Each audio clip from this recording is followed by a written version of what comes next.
እንዳይጠብቀን እንዲጠብቀን የሚያደርገውን ነገር ሁሉ ቆርጠነዋል። ከሱ ጋር መዋል አንፈልግም። እሱን በጸሎት ማነጋገር አንፈልግም። ሕጉን መፈጸም አንፈልግም። በቤቱ መኖር አንፈልግም። መታረቅ አንፈልግም። መስማማት አንፈልግም። በምን መልኩ ይጠብቃል? የሚረግሟችሁን መርቁ ብሎ ሰው ሚስቱን መውደድ ካቃተው፣ ባሏን መውደድ ካቃታት፣ እማምኑትን ውደዱ ተብሎን ክርስቲያን መውደድ ካቃተን እንዴት ብለን ነው አሁን ለክርስቶስ የምንመልስለት? ሰውን ለማዳን ወርቅ እፈልጋለሁ ቢል ኖሮ ወርቅ ስንት ሰው ይኖረዋል? እግዚአብሔር ግን ሰውን ለማዳን እስከ ውሃ ዝቅ ያለ አምላክ። አትበሉ እድሜ ለንስሐ ስጠኝ ነው የሚባለው። ወይ ጉድ! እንደዚህ ማለት ጌታ ሆይ ግደለኝ ማለት እኮ እንዲሁ ጸድቅ ያለው ማለት ነው። አስተካክለኝ፣ ጊዜ ስጠኝ፣ ቆየኝ እስካፈራ፣ አትቁረጠኝ ነው የሚባለው። ስላላደረገ በሬ በቃ እንዲሁ ነው ኑሮ ብሎታ ይኖራል። ምርጫ የለውም። የሚበላውም ምርጫ የለውም። ያው ይሄን የተወሰነለትን እኔው ሰሞኑ ቲማቲም ልብላ ይላል በሬ ይላል። እስኪ ንገሪ፣ ኧረ እንደው ሻዩ ላይ ቅርንፉድ ጨምሩበት ይላል በሬ አለ። ምርጫ አለው። እኛ እኮ መምረጥ ስለቻልን እኮ ነው። ይሄ ደስ አይላችሁ? የምለብሰው እኔ ይሄኛው ነው፣ ይሄ እንዲህ አይነት ሸሚዝ ደስ አይለኝም እምትል እኮ መራጭ አድርጎ ስለፈጠረ ንጉሥ አድርጎን እኮ የፈጠረ በራስ እንዴ ሁላችንም እንላለን። ለገሌ ያለው እግዚአብሔር እግዚአብሔር ታውቃታለች። አቤት ስታስቀድስ ሲያስቀድስ ማንም አይቀድመውም እኮ እንላለን። ግን ለነሱ ያልሆነ አይ ቤተ ክርስቲያን እነሱም እንዲህ ነው የሆኑ እንላለን። መጽሐፍ ቅዱስ ተጣልቶ አያውቅም። መጽሐፍ ቅዱስ የተጣላ መስሎ የሚታየን እኛ ከመጽሐፍ ቅዱስ ጋር ስለተጣላን ነው ይላል። በገጠር ያሉት ያዝናሉ፣ የከተማው ሰው እንጃ ያላውቅም፣ ከተማ ስለማልኖር። ሰይጣንን እንዲፈትነን ለምን ይፈቅድለታል በሚል ርዕስ ነው የምንማማረው። እስኪ በሉ እግዚአብሔር በሉ። ሰይጣንን እንዲፈትነን ለምን ይፈቅድለታል? እግዚአብሔር ሰይጣንን እንዲፈትነን ለምን ይፈቅድለታል ነው። እግዚአብሔር የሚወደው ዓለም ሁሉ እንዲድን ነው። ወይኩን ፈቃድከ እንላለን። ፈቃድህ በሰማይ እንደሆነች እንዲሁም በምድር ትሁን እንላለን። ቅዱስ ዮሐንስ አፈወርቄን ሲተረጉም ፈቃዱስ ለእግዚአብሔር ድህነት ዓለም ውእቱ ይላል። ፈቃድህ ይሁን እያልን እንጸልያለን። ፈቃዱ ምንድን ነው ይልና የእግዚአብሔር ፈቃዱ ዓለም እንዲድን ነው ይላል። ሰዎችን ሁሉ ይወዳል፣ ለፍጥረት ሁሉ ይራራል። እግዚአብሔር ፍጥረትን እግዚአብሔር እንኳን እሱ ይቅርና ቅዱሳን ቸሮች ናቸው። የቅዱሳን ቸርነት ከሰው አንሶ እስመ ነፍሰ ጻድቅ ይትራራ ላይለ ነፍሰ እንስሳው፣ የጻድቅ ሰው ነፍስ ለእንስሳ እንኳን ይራራል ይላል። ጻድቅ ለእንስሳ እንኳን የሚያዝን ነው። እግዚአብሔርን ተውት። አንድ ሰው እግዚአብሔርን መምሰል ሲጀምር ለእንስሳ እንኳን የሚያዝን ይሆናል። ለእንስሳት የሚያዝን ይሆናል። ዛሬም ድረስ አሉ ለእንስሳት የሚያዝኑ። በገጠር ያሉት ያዝናሉ፣ የከተማው ሰው እንጃ ያላውቅም፣ ከተማ ስለማልኖር። የገጠር እናቶች ጤፍ እንኳን ሲያበጥሩ ለወፎቹ ይተውላቸዋል፣ እንዲለቅሙ ይተውላቸዋል። ለዝንጀሮ ይተዋል። በኦሪት ዘዳግም ማለት ቃርሚያ በቃረምክ ጊዜ አዝመራህን ጨርሰህ አትጨደው፣ ለድሃና ለአውሬ ተው ተብሏል። ርኅራኄ የብሉይ ኪዳንም የሐዲስ ኪዳንም አስተምሮ ነው። እንግዲህ እግዚአብሔር መልካም ከሆነ ቸርም ከሆነ እንዳንጠፋም የሚፈልግ ከሆነ እንድንድንም የሚፈልግ ከሆነ ቸር እረኛችንም ከሆነ እሱን ከተጠጋን ምንም የሚነጥቀን ከሌለ በሱ ስም እያመንን እሱን ጥግ እያደረግን የሱን ስም እየጠራን እየጸለይን እያስቀደስን በጎ እግዚአብሔር የቲዶ ክፉ ይደርስብናል የሚል ጥያቄ ሁላችንም እንጠይቃለን። ዲያብሎስ ራሱ ክፉ ነገርን ያመጣና እግዚአብሔር ቸር ከሆነ ክፉ ነገር ለምን አመጣብህ ብሎ ደግሞ ይጠይቀናል። ለዚህ መልስ ያጣች ነፍስ በእግዚአብሔር ተስፋ ቆርታ ትቆበልላለች። ለምንድን ነው እግዚአብሔር የማያዝንልኝ? አንዳንድ ጊዜ ደግሞ እንደውም በተለይ ያሁኑ ትውልድ ምን ብሎ ሊጠይቅ ይችላል? ቆይ እግዚአብሔር በእኔ ስቃይ ደስ ይለዋል ይላል። እግዚአብሔር በእኔ ስቃይ ደስ ይለዋል ወይ? ለምንድን ነው እኛ ስንሰቃይ ዝም የሚለው የሚል ጥያቄ። እዚሁ ጋር የሚያያዝ አንድ የመጽሐፍ ቅዱስ ጥቅስ ላንሳላችሁ። አነ ውእቱ ፈጠርኩ ብርሃነ ወገበርኩ ጽልመተ። ብርሃንን የፈጠርኩ እኔ ነኝ፣ ጨለማንም የሰራሁ እኔ ነኝ። አመጽ ሰላመ እፈጥር ሰላመ ወእገብር እኪተ። ሰላምንም አመጣለሁ ክፋትንም እፈጥራለሁ። አነ እግዚአብሔር ፈጠርኩ ዘንተ ኩሎ። እኔ እግዚአብሔር ሁሉንም ይሄንን ፈጠርኩ ይላል ትንቢተ ኢሳይያስ ምዕራፍ 45 ቁጥር 6 ላይ። እኔ እግዚአብሔር ሰላምን አመጣለሁ፣ ክፋትን እፈጥራለሁ፣ ብርሃንንም ፈጥሬያለሁ፣ ጨለማንም ፈጥሬያለሁ ይላል። እዚያ ላይ እግዚአብሔር መልካም ነው አለ። አሁን ደግሞ እዚህ ላይ እኔ እግዚአብሔር ክፋትን እፈጥራለሁ ይላል። እግዚአብሔር ክፋትን ይፈጥራል? ምን ትላላችሁ? እንዴ እፈጥራለሁ ያለ እኮ ራሱ ነው። እግዚአብሔር ራሱ ነው እኔ ክፋትን እፈጥራለሁ። እኔ እኮ መጽሐፍ ቅዱስ ላይ ነው የጠቀስኩት። እግዚአብሔር እንደዚህ ብሏል፣ እግዚአብሔር ክፋትን እፈጥራለሁ ብሏል ይላል። ምን ትላላችሁ? እኔ ክፋትን የምፈጥር አምላክ ነኝ ይላል። እኔ ሰላምንም አመጣለሁ፣ ጦርነትን የማመጣው እኔ ነኝ ይላል። ከዚያ መልሶስ ደግሞ ምን ይላል? ደግሞ መልእክተ ያዕቆብ ምዕራፍ 1 ቁጥር 3 ላይ ኢያሜክር እግዚአብሔር በእኩይ ይላል። እግዚአብሔር በክፉ ማንንም አይፈትንም ይላል። እንዴት ያለ ነገር ነው! እግዚአብሔር በክፉ ማንንም አይፈትንም። ኢሳይያስ ላይ ደግሞ እኔ እግዚአብሔር ክፋትን እፈጥራለሁ። አልተጋጨም? ተጋጭቷል? እሺ አልተጋጨም። አነስታሴዎስ የሚባል ሊቅ ምን ብሎ ይናገራል? መጽሐፍ ቅዱስ ተጣልቶ አያውቅም። መጽሐፍ ቅዱስ የተጣላ መስሎ የሚታየን እኛ ከመጽሐፍ ቅዱስ ጋር ስለተጣላን ነው ይላል። አንተ ከመጽሐፍ ጋር ስትታረቅ መጻሕፍት ተጣልተው አያውቁም ብሎ ይናገራል። ስለዚህ እግዚአብሔር መልካም ነው። እስቲ እግዚአብሔር መልካም ነው በሉ። እግዚአብሔር ቸር ነው በሉ። ሰው ሁሉ እንዲድን ይፈልጋል፣ ይረዳናልም። ልብ በሉ። እንዲያውም ምንድን ነው የሚለው? ወይ ፈቅድ ምክንያት ለድኂን። እግዚአብሔር ሰውን ለማዳን ምክንያት ይፈልጋል። ሰውን ምክንያት ፈልጎ ነው የሚያድን እንጂ ቆይ እስቲ በገሌ በምን ልፍረድበት አይደለም የሚለው። የሚያድን ነገር ከዚህ ሰውዬ ምን ላግኝ፣ እንዲያው ምን አይቼ ልማረው ነው የሚለው እንጂ እግዚአብሔር እንዲያው በገሌ በምን ልፍረድ ይችንም ልመዝግብ አይደለም የሚለው።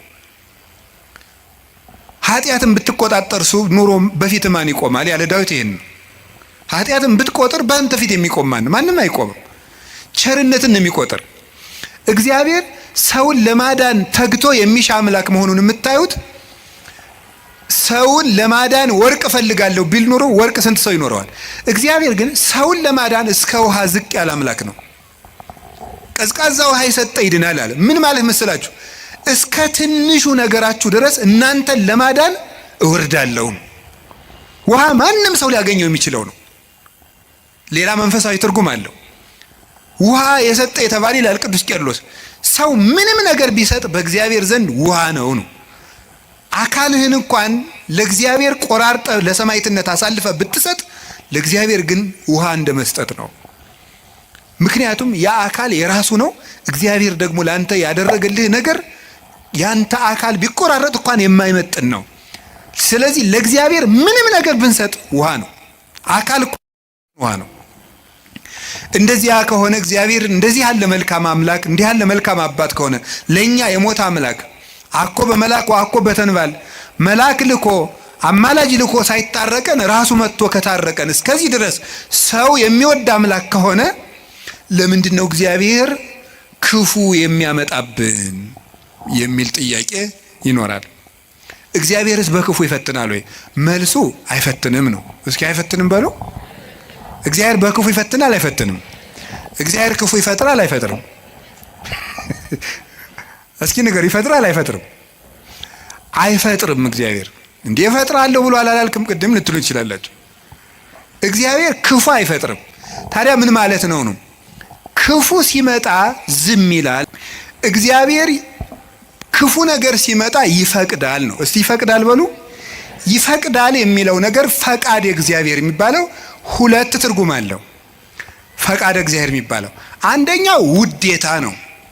ሁለተኛው ደግሞ ይሁን ማለት ነው። የእንግሊዘኛ ቃላትን ለመጠቀም ይቅርታ አድርጉልኝ፣ ልጠቀም ነው ገና ስለ ቅርብ ለማድረግ ለእናንተ እንዲመቸኝ ነው።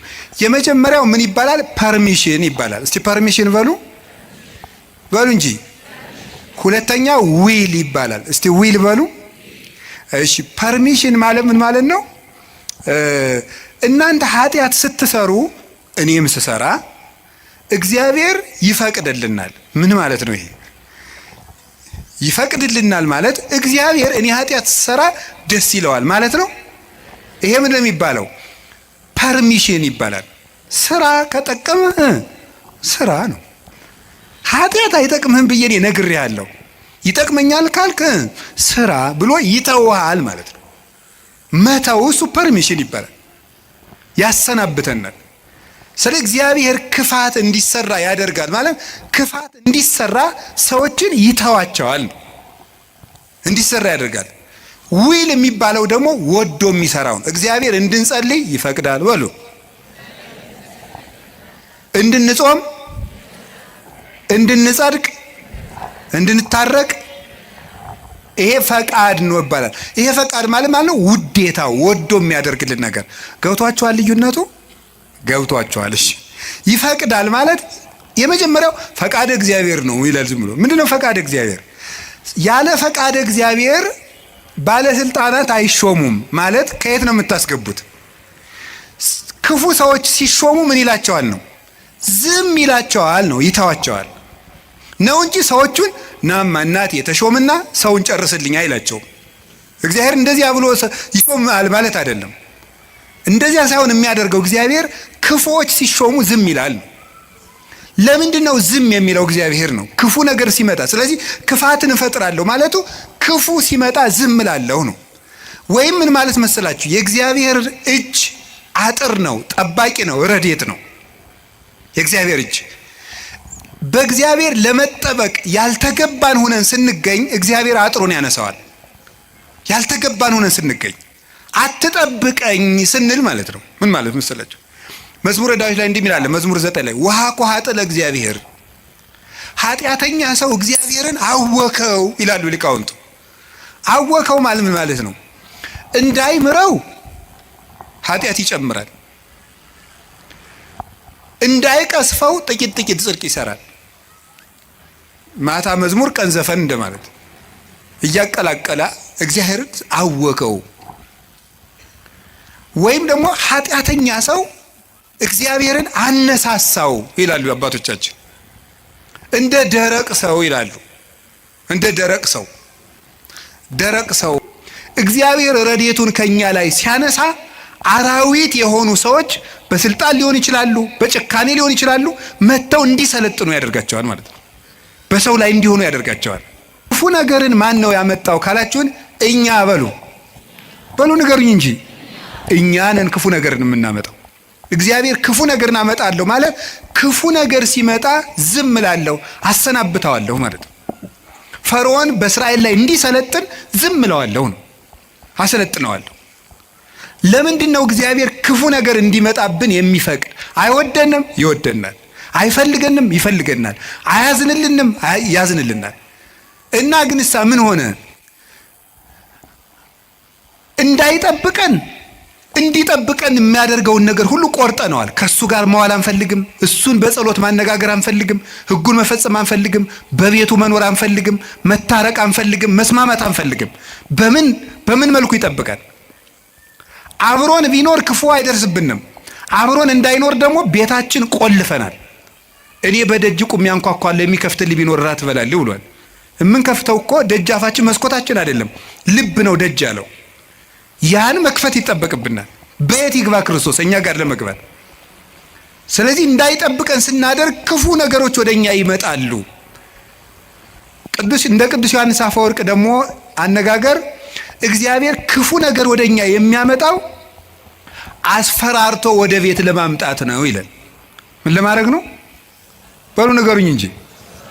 አቤት አስፈራርቶ ወደ ቤት ለማምጣት። እግዚአብሔር ክፉ ነገሮች ወደኛ ሲመጡ ዝም የሚላቸው ዋናው ምክንያት ምንድነው ሲባል እነዚያ ነገሮች እንኳን ቢሆን አስፈራርተውን ቃለ እግዚአብሔር ስላልመለሰን፣ ምክር ስላልመለሰን፣ ንስሐ አባት ስላልመለሰን፣ መጽሐፍ ስላልመለሰን፣ ስብከት ስላልመለሰን፣ ምንም ነገር ስላልመለሰን ቢያንስ የሚያስፈራሩ ነገሮችን እንኳን መጥተው ወደ ቤቴ ቢመጡ ብሎ ነው። እግዚአብሔር እናት ነው። ልጆቹ እንዲከፉበት ስለማይፈልግ የሚያስፈራሩ ነገሮች፣ ዮናስን እኮ ያለው ሂድና አስፈራራ ነው ያለው። አስፈራራቸው ፈርተው እንዲመለሱ ማለት ነው። ተጽናንቶ መመለስ ያቃተው ቢያንስ ፈርቶ እንዲመለስ ነው። ስለዚህ ፈርተው ተመለሱ። እግዚአብሔር ክፉ ነገሮችን የሚልካቸው ወይም ሰይጣን ክፉ ነገሮችን እንዲያመጣ እግዚአብሔር ዝም የሚለው ለምንድን ነው ካላችሁኝ፣ ፈርተን እንድንመለስ ነው። ምን አላችሁኝ? ምን አላችሁኝ? ምን አላችሁኝ?